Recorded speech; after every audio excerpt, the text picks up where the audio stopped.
try to remember you're American. When you read this. Once upon a time, there lived a poor woodworker. For some reason, that first part is. I don't know. You're really good at the rest. But that first. Yeah, I keep wanting to say woodworker. Here, why don't I?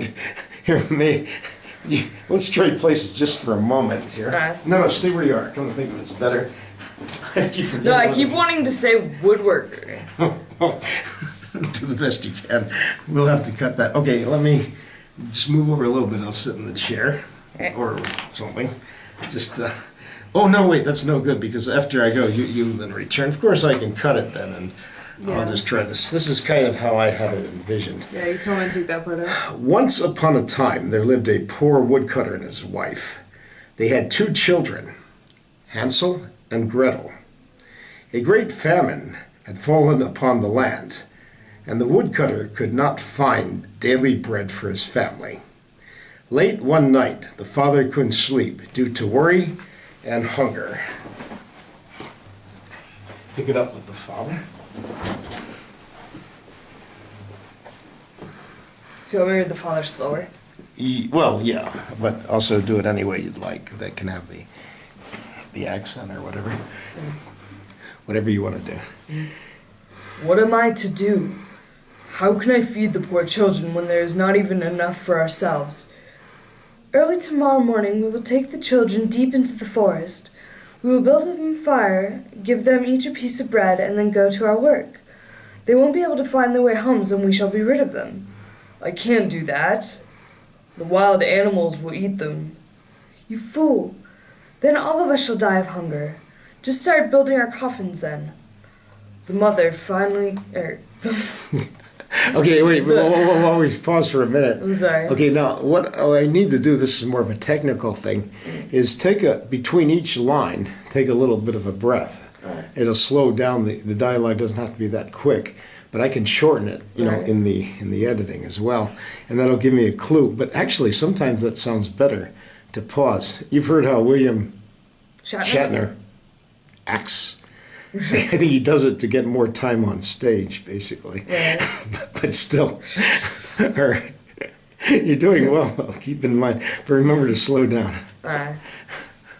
Okay, start with the father, and then father's part. The beginning? No, well, the father at the beginning, yeah. What am I to do? How can I feed the poor children when there is not even enough for ourselves? Early tomorrow morning we will take the children deep into the forest. We will build them a fire, give them each a piece of bread, and then go to our work. They won't be able to find the way home, and we shall be rid of them. I can't do that. The wild animals will eat them. You fool! Then all of us shall die of hunger. Just start building our coffins then. The mother gave the father no rest on the subject until he finally agreed to her plan. But I'll still feel very sorry for the children. Now Hansel and Gretel were also awake from hunger during the night that they heard the plan.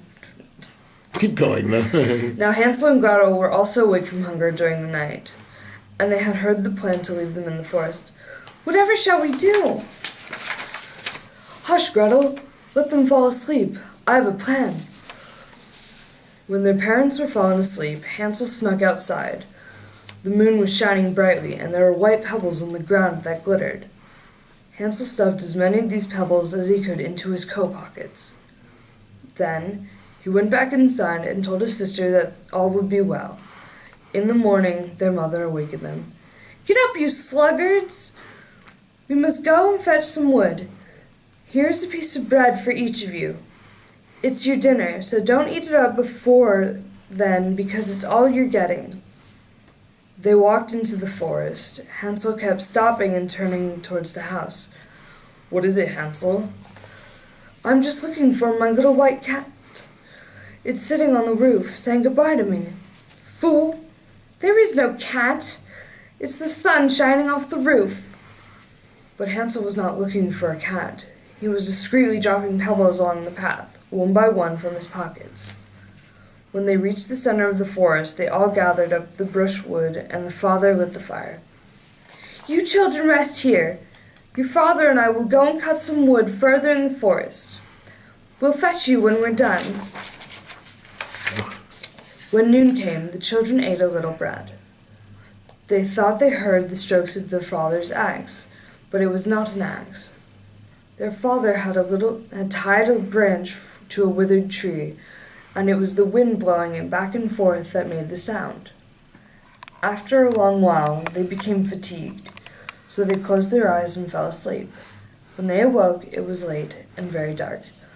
"What are we to do? How are we going to get out of the forest?" "Just wait a bit. When the moon has risen, we will find our way." And when the moon came out, they followed the trail of Hansel's pebbles home. They walked all night long and arrived at their father's door at dawn. They knocked on the door, and their mother answered, "You naughty children, where have you been? Why did you sleep in the forest? We thought you would never come back." The father, however, was joyous to see them. His heart had felt cut in two after leaving them in the forest the night before. Not long afterwards, another great famine had spread through the land. The crops failed everywhere. One night they heard their mother saying, "All the food is gone. We have only half a loaf. Don't worry. We have only half I'll a cut loaf. that. We have only a half a loaf of bread left, and then nothing. The children must go." By the way, I like the mother's voice there. Let's take that again, and we'll keep going. That was good. Thanks. "The food is all gone. We have only half a loaf of bread left, and then nothing. The children must go. We must take them much further into the forest, so they cannot find their way out. There is no other solution." Mm-hmm. The father was very sad. He wanted to say, "It would be better to share the last food with our children." But he knew the woman would not listen. She always scolded and reproached him.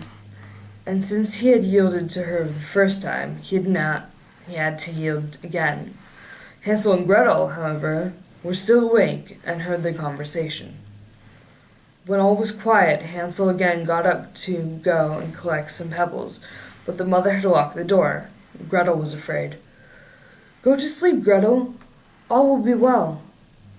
In the morning, the mother got them out of their beds and gave them bread. These pieces of bread were even smaller than the ones given the day before. On their way to the forest, Hansel secretly dropped tiny pieces of bread onto the path. "Hansel, why are you looking around so?" "I am looking at my little pigeon, who is sitting on the roof of the house and wants to say goodbye to me." Start that again. That's important. By the way, you're sounding pretty good. You're really getting into it, and it's not bad for a first reading either. Thanks. So go back to just above the part where the mother again, and then. I'm looking at That's right. I'm looking at my little pigeon, who is sitting on the roof of the house and wants to say goodbye to me. "Fool, that's not a pigeon. That is the sun shining on the chimney."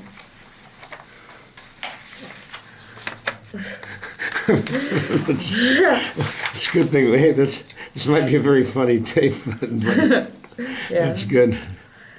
Hansel continued to discreetly drop crumbs of bread onto the ground. Farther and farther they all went. They went deeper into the forest than the children had ever been before. Their parents made another great fire and told the children that they were going to cut wood and would return in the evening to take them home.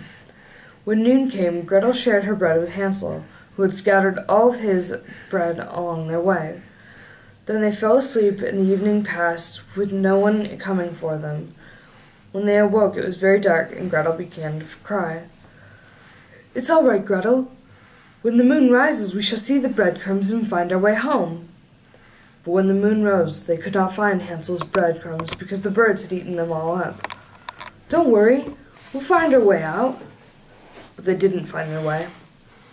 They walked the rest of the night and all the next day, and still they did not get out of the forest.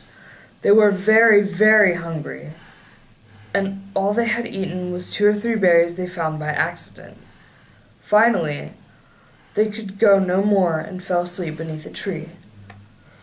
They awoke the next morning, and this was now the second morning to start since they had been led into the forest. If they did not find help soon, they would die of hunger and fatigue. At noon, they saw a beautiful snow-white bird singing a delightful song on a branch. They stopped and listened, and when it flew away, they followed it until it reached a little house. When they reached the house, they saw it was made out of bread and covered with cakes. Uh-huh. The windows were made of sugar. The windows made of sugar wouldn't surprise anyone, because regular window glass is a combination of sand and other minerals that were melted together at very high temperatures. I think we can cut that part out. I don't think anyone actually I cares. don't know what why did they mention that? I wonder.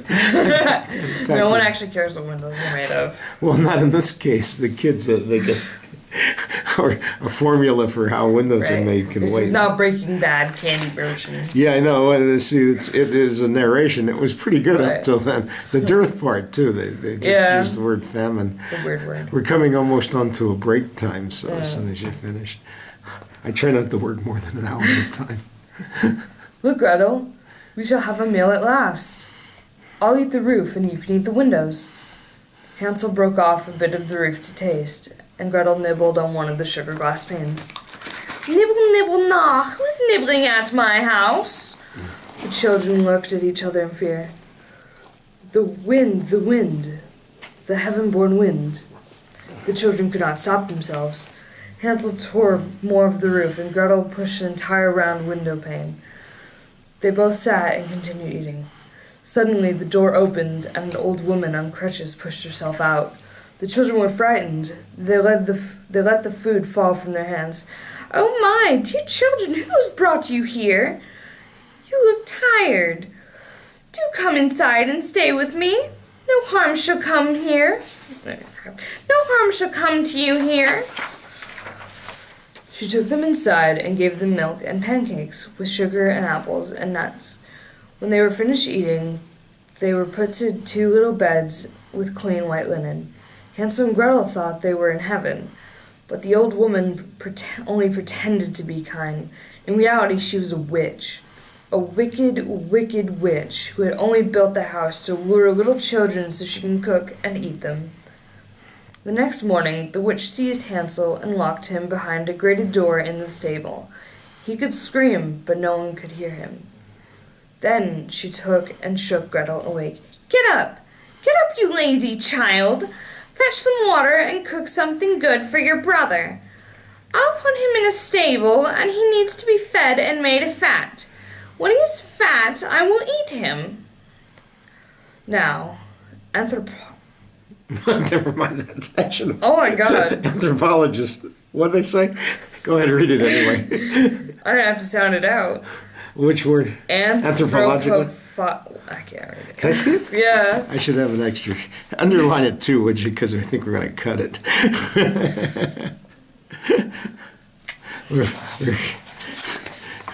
Let's see. Anthropologic. Anthropologic. No, I have no idea.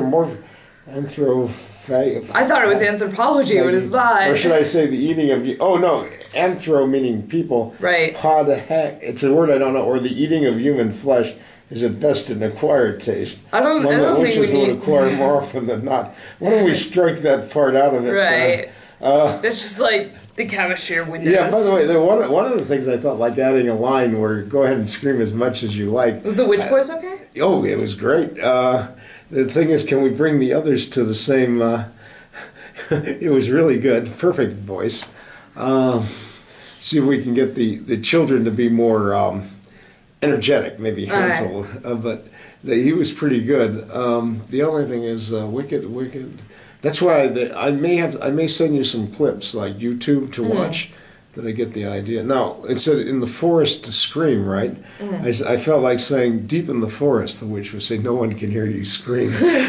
Which would add more lines to the witch. That's a bit ominous. Yeah. I know, it's from a movie, like in space, no one can hear you scream or something.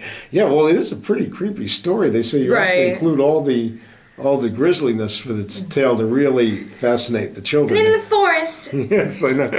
your scream shall not be heard. Right. Something like that. Yeah. Now the other thing too is, the Gothic tale. They have a version of Hansel and Gretel by Engelbert Humperdinck, the opera. That's an interesting last name. Oh yeah, it is. It's a fairly common German name. Yeah. Until Humperdinck. It's not the later one. It's the first guy. He wrote it in 1890. There's a later entertainer who used the same name, but it's not. But he actually changed the story, made it softer. The children, the mother doesn't kick them out, but she only gets angry and sends them out to gather berries, and the witch builds them into gingerbread. But I'm going to send you an act. There's a last here. We could turn this off, save a little.